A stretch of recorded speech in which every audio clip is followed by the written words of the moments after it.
Good morning, everyone. The committee will come to order. I apologize, a little bit later start than I had hoped.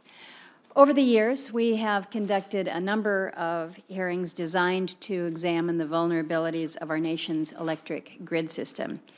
And in this Congress, we've held a series of hearings focused on cybersecurity, electromagnetic pulse, and grid security issues at both the full and the subcommittee levels. During today's hearing, we will add to that by looking at advanced and emerging cyber technologies and processes that are being developed in our national labs and in the private sector. These are technological improvements and sometimes breakthroughs that could be used to protect the grid as well as other critical energy infrastructure from future cyber attacks. I have mentioned certainly many times in this committee, but outside of the committee as well, that around the country, sometimes we get the sense that folks believe in this immaculate conception theory of energy, that it just happens. And we all recognize, I think, that there is a lot more to this than that. But a related question is what happens? What happens when the lights don't turn on? When you flip that switch and you just expect it to happen, and then they're not there. What happens when electricity is out for an extended period of time? And we're certainly seeing that in Puerto Rico right now, the U.S. Virgin Islands, the real-world impact of an extended power outage. Just as we can harden our energy infrastructure to protect it from natural disasters, we must also look to ways to harden the grid from constantly evolving cyber intrusions as well.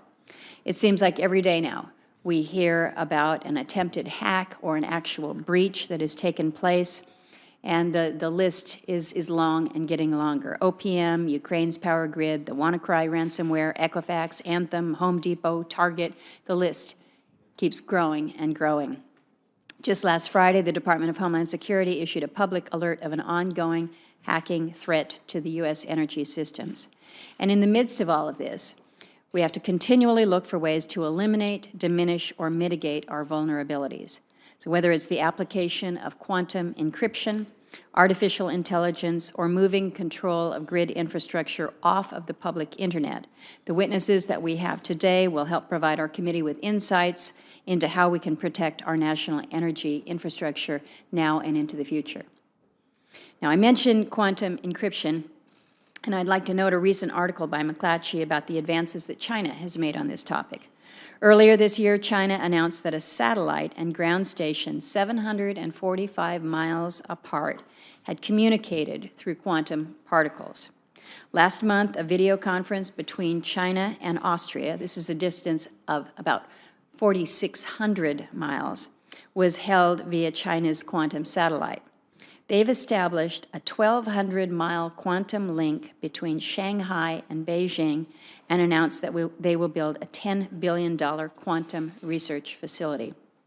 Now, according to that article, some scientists believe that with the amount of resources that China is putting into the field, a quantum computer may be built in a decade or less. And whether or not these claims are accurate, I think, remains to be seen, but it is clear that significant research is underway around the world in the cyber realm.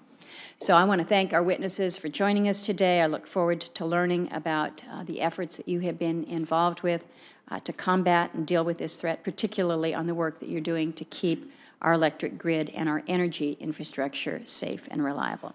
So thank you for joining us. I now turn to Senator Cantwell for her comments. And I want to thank you, Senator Cantwell, because you have been dogged and persistent when it comes to the issue of cyber and the cyber threats, particularly as they relate to our energy grid. So thank you.